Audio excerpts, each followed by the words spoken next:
بسم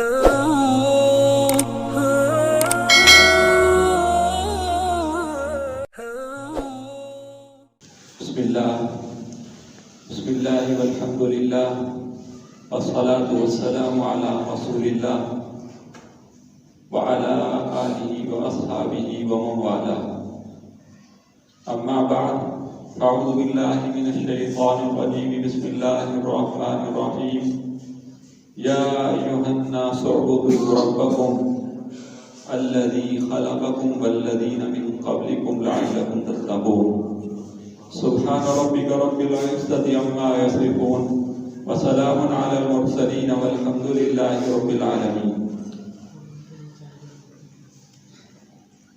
احکام القرآن کا الحمدللہ یہ دوسرا بیان آپ کی خدمت میں اس کے لیے حاضری ہوئی ہے۔ قرآن مجید میں مختلف قسم کے احکامات دیے گئے ہیں، انشاءاللہ چاہے وہ عبادت سے متعلق ہوں، معاشرت سے متعلق ہوں، معاملات سے متعلق ہوں، اخلاق سے متعلق ہوں، ان کو ہم سمجھنے کی کوشش کریں گے۔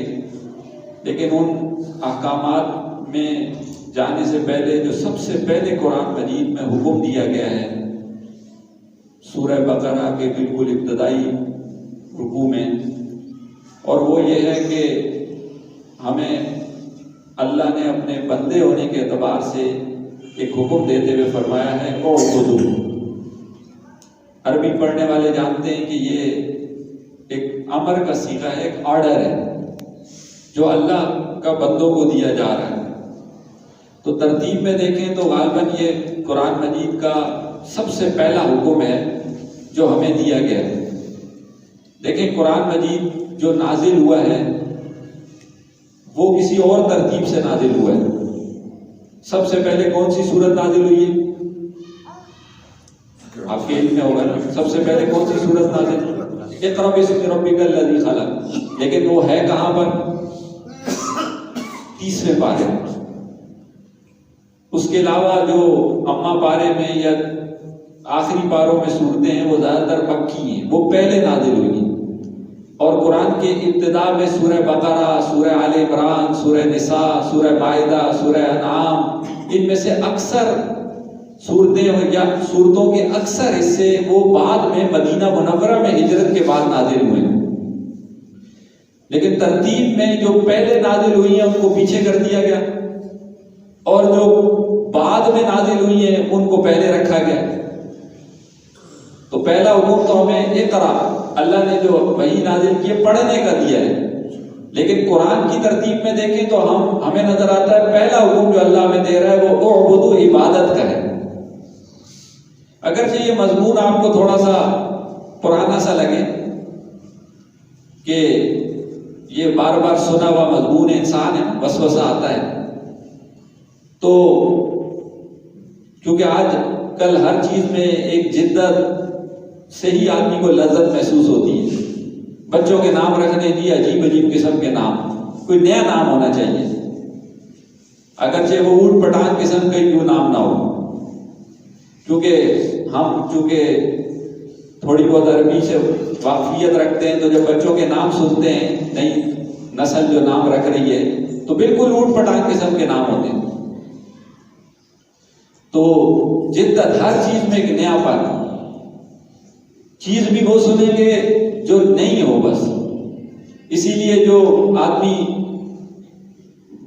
جدید حالات کے اوپر، کرنٹ افیئر کے اوپر کہ مری میں یہ ہو گیا، فلاں جگہ یہ ہو گیا، اس کے اوپر زیادہ باتیں کر رہا ہوگا، اس کو زیادہ سنتے ہیں، کیونکہ انسان کی طبیعت ہے کہ انسان جدت کی طرف جانے کی کوشش کرتا ہے۔ اور جو وہی تقویٰ کی بات کر رہا ہے، عبادت کی بات کر رہا ہے، تلاوت کی بات کر رہا ہے، معاشرت کی بات کر رہا ہے، تو ایسے وسوسہ گزرتا ہے، ذرا خیال نہیں جاتا اس کی طرف، فوراً طبیعت اس کی طرف مائل نہیں ہوتی۔ تو یاد رکھیے گا جو مضمون جدید ہوگا وہ ضرور جتنا بھی جدید ہو، اگر اس کی سند اور اس کی بنیاد وحی پر نہیں ہے تو وہ تو گمراہی ہے۔ یعنی اگر کوئی مضمون ہم نیا بیان کرنے جا رہے ہیں اور اس کی بنیاد وہی پر نہیں ہے تو وہ تو گمراہی ہے.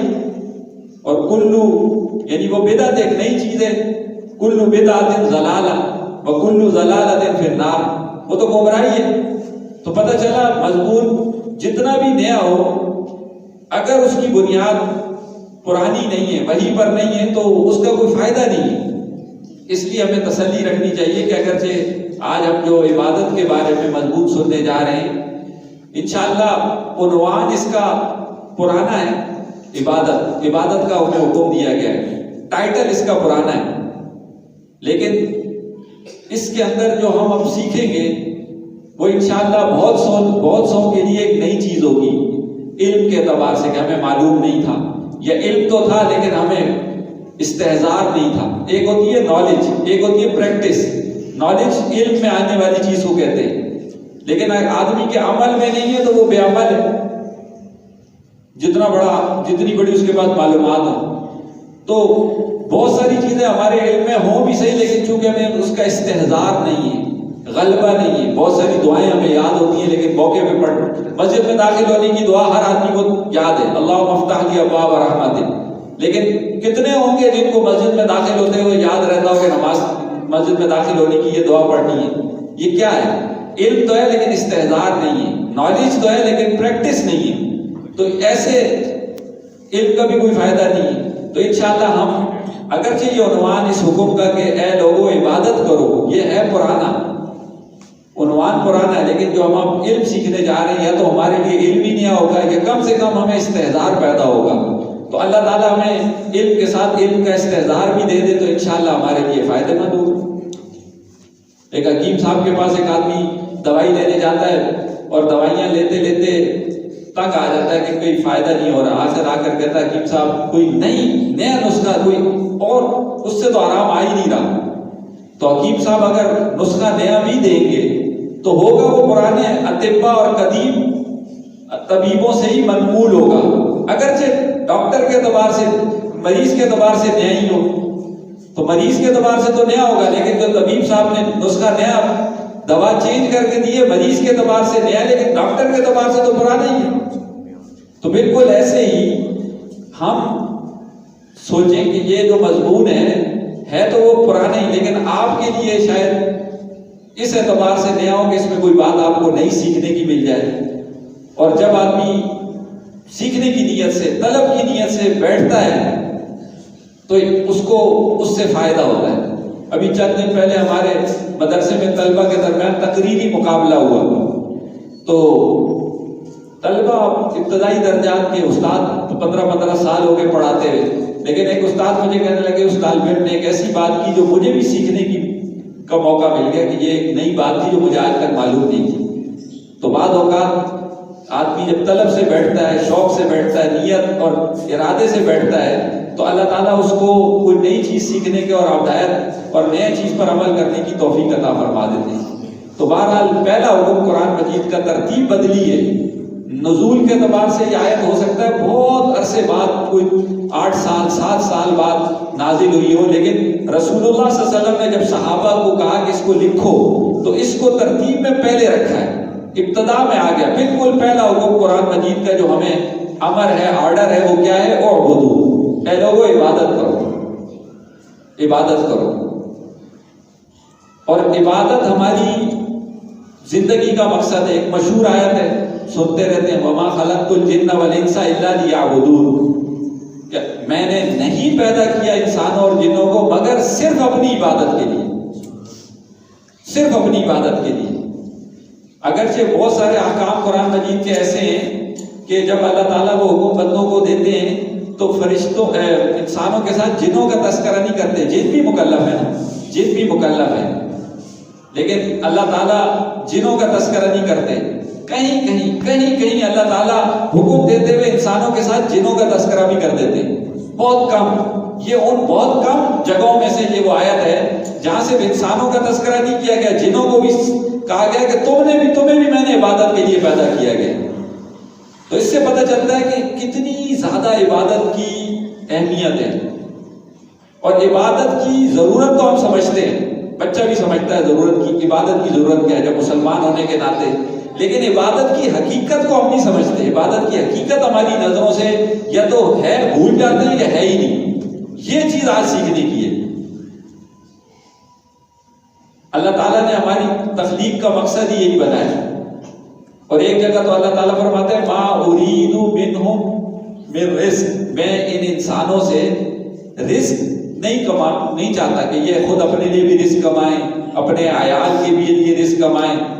وما ارید ان یطعمون، اور اس سے بھی بڑھ کر اللہ فرماتے ہیں میں یہ بھی نہیں چاہتا کہ مجھے وہ روزی دے. کیوں؟ اس لیے کہ میں جو ہوں رزاق اور ذو القوۃ المتین ہوں. تو اللہ تعالیٰ نے ہماری قرآن مجید کی یہ خوبی ہے کہ قرآن مجید جو ہے وہ ہماری جو سوچ ہے نا اور فکر ہے، کلام تو اللہ کا ہے لیکن اللہ نے اپنے کلام میں ہماری رعایت فرمائی ہے.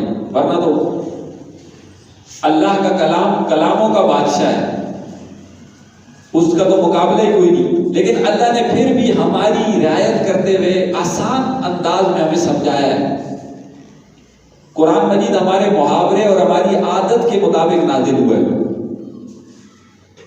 تو خیال ہو سکتا تھا ہماری عادت ہے نا پریکٹس میں کہ بھائی ہم جب تک کمائیں نہیں تو گھر بار چلتا نہیں. کہتے ہیں ہاتھ پہ ہاتھ رکھ کے بیٹھ جاؤ گے تو کچھ بھی نہیں ہوگا. تو یہ تو عادت ہے. تو ایک چیز ہماری عادت میں ہے، پھر بھی اللہ اس کی نفی فرما رہے ہیں. ہمیں نظر آ رہا ہے اور شریعت کا بھی یہی حکم ہے کہ ہاتھ پاؤں ہلاؤ، ایسے گھر بیٹھے روزی نہیں آ جائے گی. لیکن دوسری طرف اللہ کیا کہہ رہے ہیں وما ارید منہم من رزق، میں بندوں سے رزق چاہتا ہی نہیں. میرا ارادہ یہ ہے ہی نہیں، میری چاہت یہ ہے ہی نہیں کہ بندے جو ہے وہ رزق جو ہے وہ اپنے عیال کے لیے اور اپنے لیے کمائیں. اور یہ بھی نہیں چاہتا وما ارید ان یطعمون، میں یہ بھی نہیں چاہتا کہ مجھے روزی دے. اور آگے وجہ بیان کر دی کیوں؟ اس لیے کہ ان اللہ هو الرزاق ذو القوۃ المتین، اللہ تعالیٰ رزاق بھی ہے، ذو القوۃ المتین بھی ہے.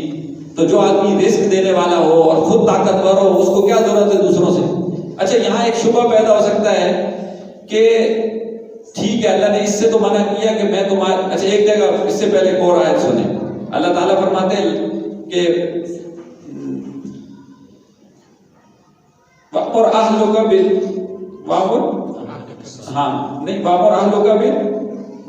بِالصَّلَاةِ.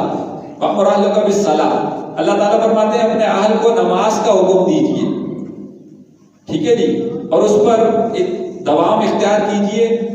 نَحْنُ لَا نَسْأَلُكَ رِزْقًا، ہم آپ سے رزق کمانا نہیں چاہتے. نَحْنُ نَرْزُقُكَ، ہم آپ کو رزق دیں گے. تو ان آیتوں سے پتہ چلتا ہے کہ اللہ تعالیٰ ہم سے رزق کمانا نہیں چاہتے اور دوسری طرف شریعت کہہ رہی ہے کہ نہیں کماؤ. یہ کیا مطلب ہے؟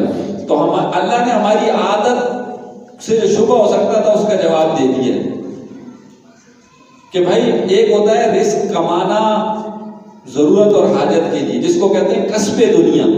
تو کسب دنیا کی تو شریعت نے اجازت دی ہے. نبی کریم صلی اللہ علیہ وسلم اس لیے نہیں آئے کہ کماؤ نہیں، جو ہے نا وہ کچھ بھی محنت نہ کرو، فقیر رہو، مانگتے رہو، کشکول پھیلاتے رہو، دنیا میں بے عزت ہو کر رہو.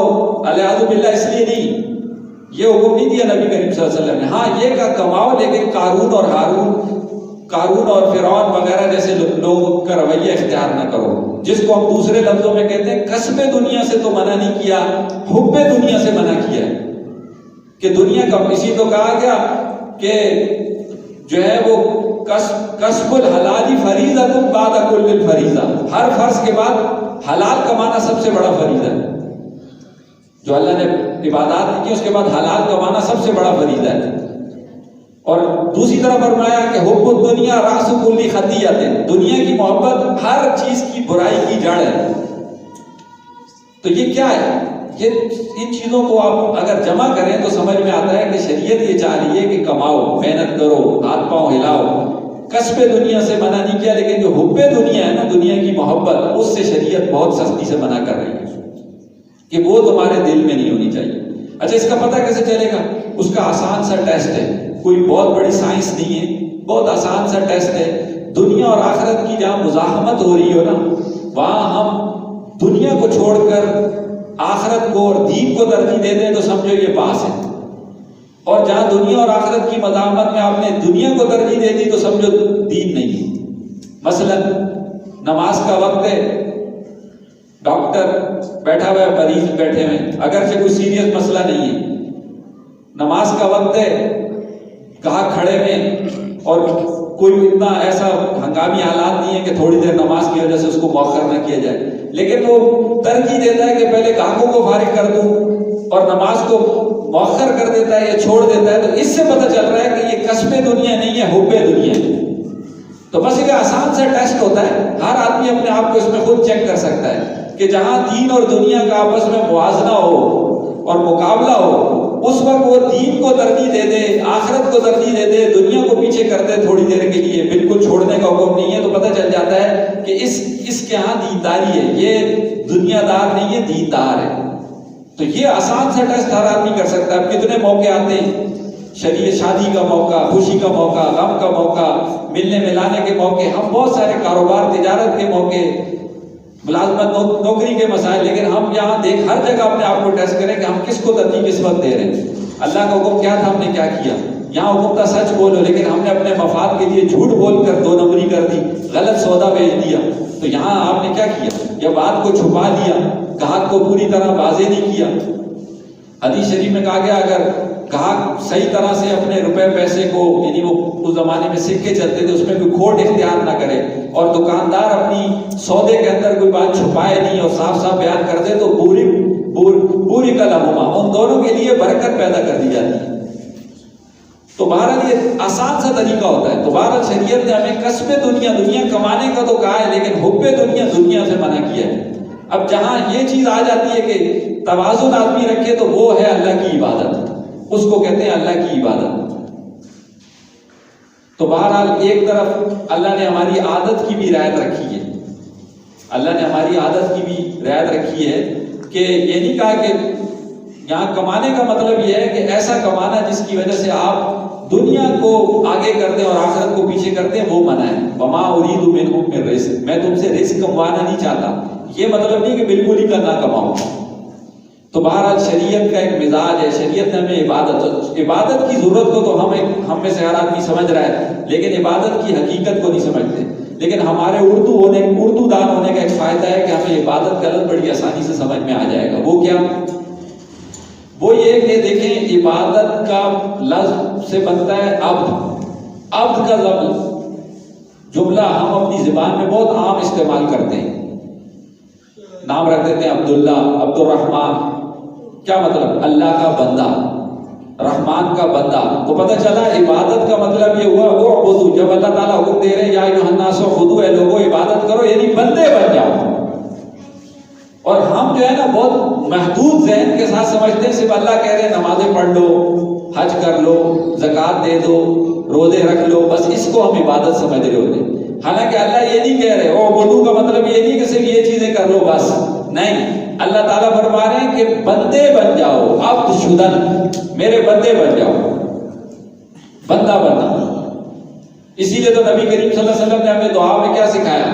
اللہم انی اللہم انا عبد۔ آپ علیہ السلام کا مقام اور آپ دعا میں ہمیں کیا سکھا رہے ہیں؟ اے اللہ سے دعا کرتے ہیں اللہم انا عبد، اے اللہ میں تیرا بندہ ہوں، وابن عبدک، اور تیرے بندے کا بیٹا ہوں، یعنی تیرے غلام کا بھی غلام ہوں، وابن عبدک، اور تیری باندی کا بندہ ہوں، ناصیتی بیدک، میری پیشانی تیرے ہاتھ میں ہے، ماضٍ فی حکمک، اور میرے بارے میں تیرا ہی حکم چلے گا، کسی اور کا حکم چلے گا ہی نہیں۔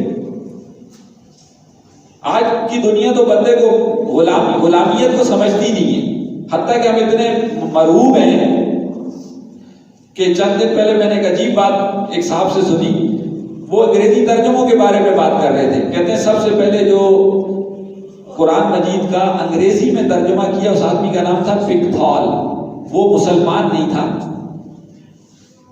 قرآن کے ترجمہ لکھنے کی برکت سے اللہ نے اس کو ہدایت دے دی، وہ مسلمان بھی ہو گیا۔